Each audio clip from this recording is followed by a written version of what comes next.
ദൈവമേ, ഇടിവെട്ടിയവൻ്റെ വില തേങ്ങാവെന്ന് പറഞ്ഞുള്ള അവസ്ഥയായി പോയി.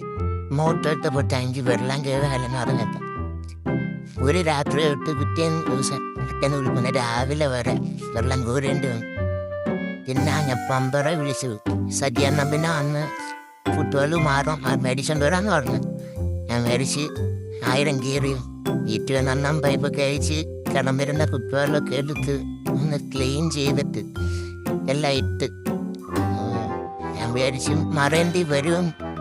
സ്വന്തഭാവ്യത്തിന് അവനിട്ടിട്ട് ഒന്ന് കിണറ്റിനകത്ത് വെള്ളത്തിലിട്ടിട്ടൊന്ന് വെള്ളം കയറുന്നുണ്ടോന്ന് നോക്കി. കയറുന്നില്ലായിരുന്നു. പിന്നെ അണ്ണൻ ഫുട്ബോളൊക്കെ ഊരിയിട്ടതൊന്ന് ക്ലീൻ ചെയ്ത് അണ്ണൻ പറഞ്ഞ ഓരൊക്കെ കയറി അഴുക്കായിരിക്കുന്നവൻ്റെ ആയിരിക്കും. ഈ ഫുട്ബോൾ ഈ ടൈപ്പ് ഇപ്പം ഇറങ്ങുന്നില്ല, നല്ല ഫുട്ബോളോ കിടക്കുമെന്ന് പറഞ്ഞു. രാഷ്ട്രീയനെയാന്ന് പറഞ്ഞു. മാറേണ്ട ആവശ്യം വരത്തില്ലെന്ന് പറഞ്ഞിട്ട് വേണമെങ്കിൽ എനിക്കൊരാശ്വാസമായിരുന്നു. അങ്ങനെ പിന്നെ അത് തിരിച്ചമ്മനിട്ടിട്ട് നേരെ വെള്ളത്തിൽ മുക്കി 2-3 വട്ടം ഇങ്ങനെ ആക്കി നോക്കി. അപ്പോഴത്തേക്കെന്തായാലും വെള്ളം കയറുന്നുണ്ടായിരുന്നു. പിന്നെ എന്തോരം അന്നം പറഞ്ഞ് കുഴപ്പമില്ല, മാറുണ്ടായി തന്നെ കിടക്കട്ടെ.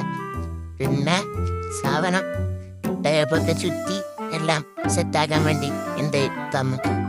ഞാൻ വിളിച്ച് നോക്കി, കുഴപ്പമൊന്നുമില്ല, പൈപ്പും എല്ലാം മാറണമെന്ന് പറഞ്ഞു. നന്നായിട്ട് നമ്മുടെ ഇപ്പോഴത്തെ കണ്ടീഷൻ വെച്ച് കുഴപ്പമില്ല, കിടക്കുമെന്ന് പറഞ്ഞു.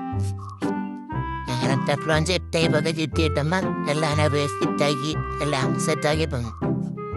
അങ്ങനെ ഒരു മല പോലെ വന്നത് എലി പോലെ പോയെന്ന് പറയാനോലെ ജസ്റ്റ് മിസ് രക്ഷപ്പെട്ടു. ടാങ്കിലെ വെള്ളം വീണപ്പോഴാണ് അമ്മയ്ക്ക് ആശ്വാസമായത്.